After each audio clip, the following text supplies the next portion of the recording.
Hi Lara, welcome to the GAC RMHC Golf Classic. Just want to give you an opportunity here to view your swing at regular speed. We'll let that play on through, put you back in your dress position, and then we'll go ahead and take a look at a few things for you. So while we got you back here in your setup, let's take a look at your posture, which looks good. Your spine's nice and straight, not a slight tilt. Legs come down into a nicely unlocked position. Arms hang down nice and naturally in front of you, and the golf club works out to the ball. So achieving some pretty solid posture here in association with good balance, so that looks great. Let's go ahead and also take a look at your alignment. We can see your feet running in this direction. We carry that out towards the fairway. Theoretically, your club face is supposed to run parallel to your feet, and parallel lines on camera would have an appearance of converging. And with that scenario, what we can see is that you're set up right down the center of the fairway, so that's also fantastic. One of the things before we go ahead and take a look at your golf swing here, I just want to point out that your grip definitely needs to change. Your right hand for sure is rotated too far to the right underneath the golf club. It's referred to as being a strong grip, not strong from your pressure, but strong from a positioning standpoint. And what that ultimately wants to do is it wants to close your club face during the golf swing. I can't see your left hand, so I don't know where you are there, but I will anticipate, based on the majority of people that come to me, left hands are weak, right hands are strong. So very likely your left hand's too weak, meaning, again, not pressure, but your left hand's probably rotated a little too far to the left, and it's not over top of the club enough. So one of the things you want to look at in your golf game for sure is improving your hands, getting your hands to fit together, getting the club in your fingers better, and making sure that the position of the hands is correct, because your hands control the club face, and your hands are very important from the standpoint, if we have a proper grip, we can create better wrist hinge bringing the club back, and we can also create better whip through the golf ball by allowing the club face and the club to release, swing the mass of the instrument when we have a proper grip. When we don't, we have to create these hang-on moves, and we're ultimately not swinging the mass of the club. Let's go ahead and do a little split screen comparison here between you and Chela Choi. And then from here we'll just sort of get a sense of, you know, what's the golf club supposed to be doing, and maybe talk about a few things. So we can see with Chela Choi, as she initiates her takeaway, she's going to create good strong shoulder rotation, draw the arms and hands back with the club. As the club starts to travel back, the shaft should remain on this red line in order for it to swing back on a proper swing plane. Once we get this golf club back a few feet with our rotation, we're going to want to start to create some wrist hinge into play, whereby we're going to want to transition the club head from right now being below our hands to now being above and behind our hands in order for the shaft to stay on plane, as we could see all through there. From here we're going to work the club from red up towards the yellow-blue V zone.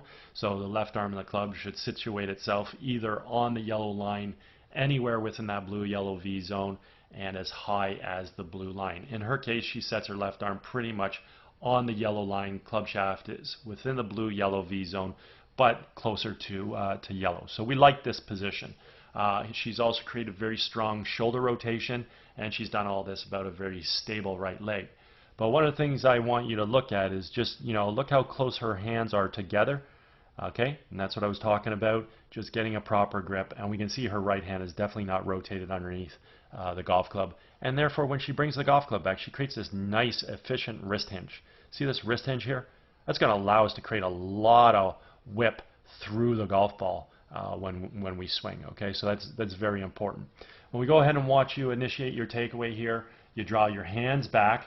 We can see that your hands and forearms stay very rigid with the golf club, again, because it's going to be very difficult for you to create wrist hinge due to the fact that grip is not correct.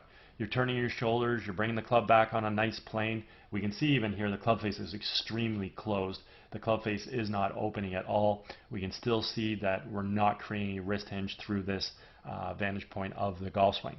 As we keep on moving here, now we get a little bit of wrist hinge. That's good. And it's surprising you actually can get this much wrist hinge in your backswing, considering how strong that grip was. So we're getting a little bit of hinge through this zone of the swing. We're continuing to turn.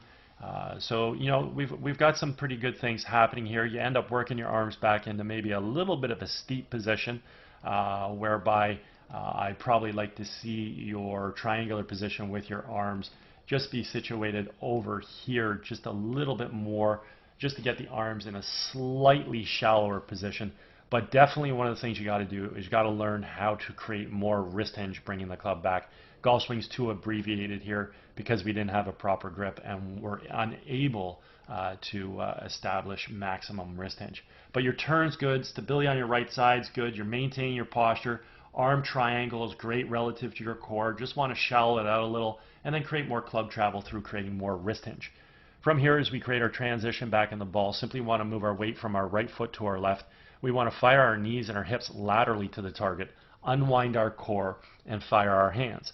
And in doing so, we got to make sure we're bringing this golf club from this yellow line back down onto red. And that's exactly what we see here with Chela Choi. The golf club is returning right back onto plane here. Okay? Another thing we want to observe at this stage of the golf swing is the relationship between the lead forearm and the golf club. I refer to this as the backwards check mark. Just simply means the club head right now is remaining above and behind her hands coming into the hitting zone.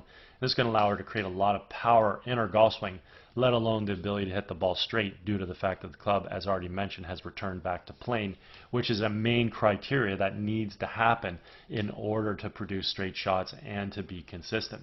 So let's go ahead and watch you create your transition back into the ball here, and we can see as you, oops, sorry, got the wrong frame going there. Let's back Chela up and let's get you coming back into the ball.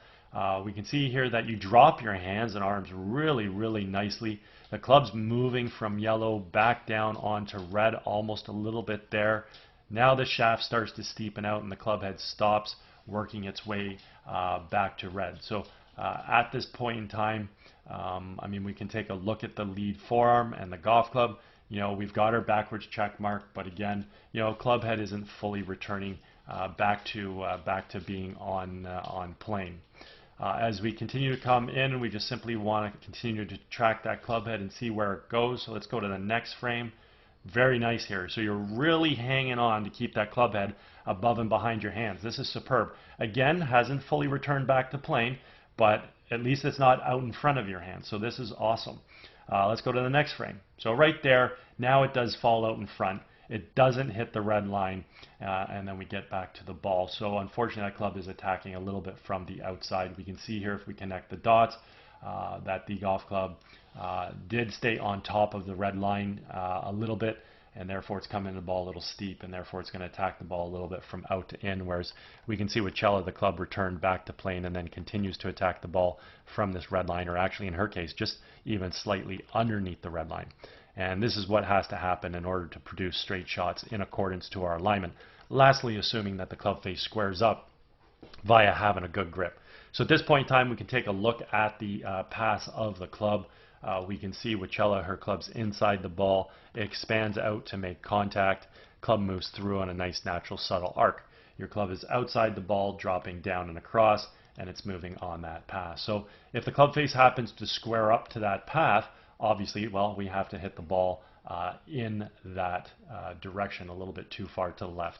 If the club face over releases, not only will we pull the ball a little, but we'd hit some form of a pull draw or potentially even a pull hook.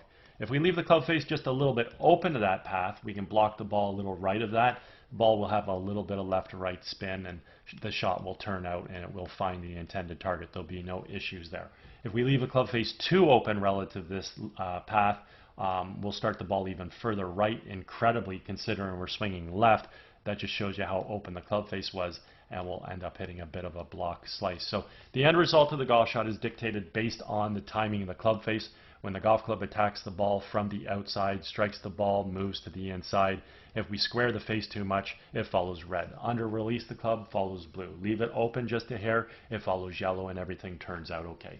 As we continue to move through the golf shot, we just want to see that Chela Choi's right heel's off the ground at point of impact, and then as she carries this golf swing through, we're going to watch and see that her right heel keeps coming up off the ground, gets up on the toe of her right foot, allows us to count the spikes in the shoe, and that allows her to get her weight to her left side. The hips will square around, shoulders will fully rotate, hands will be high, and the club will be back in behind us, and that's what we refer to as a really good finishing position.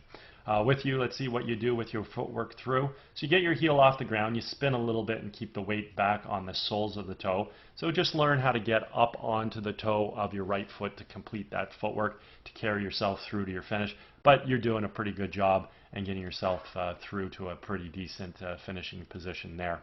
The other thing we want to just observe here is, let's see what the club face did through impact. So it looks like you had the ball teed up nice and high. You hit down a little bit too much on it instead of sweeping the ball. So would have been nice if we could have just had a little bit more of an ascending move on the ball and didn't hit the ball too high on the face and pop the ball a little bit up in the air. And then the other thing that we see through impact here is you're definitely hanging on with your hands. So you see your right hand's back in the same position as where you had it at the start. Now you still hang on to it, you hang on to it. So there's no release, and that just means that we're not swinging the mass of the club head, so there's not a lot of speed with your hands in the club due to the fact that, again, we didn't have the proper grip, and it doesn't allow us to release that golf club. Okay, so if we're going to create more speed in our golf swing, we have to get a better grip so we can create better hinge bringing the club back, and therefore we can learn how to release the club going through, and we'll create a lot more club head speed and be able to hit the ball a lot further. But overall, I mean, you got some good things happening here. Again, your setup looks really good, alignment's decent, you're bringing the club back half decent there with good turn, arm movement. Just we need to rotate a little bit more, and definitely need to work on the wrist hinge and a proper grip, and that will really help your golf game for sure. Okay? Anyways, at any point in time you ever want to work on any of these aspects of your golf game, I'm over at Glen Abbey in Oakville. I'd be happy to structure a program for you. Also, if you're involved in any golf tournaments at all and you're looking for a unique gift to provide to your guests, touch base and I'll be happy to discuss my swing analysis services. Anyways, hope you had a fantastic day, and hope you enjoyed getting an opportunity to see your swing on video.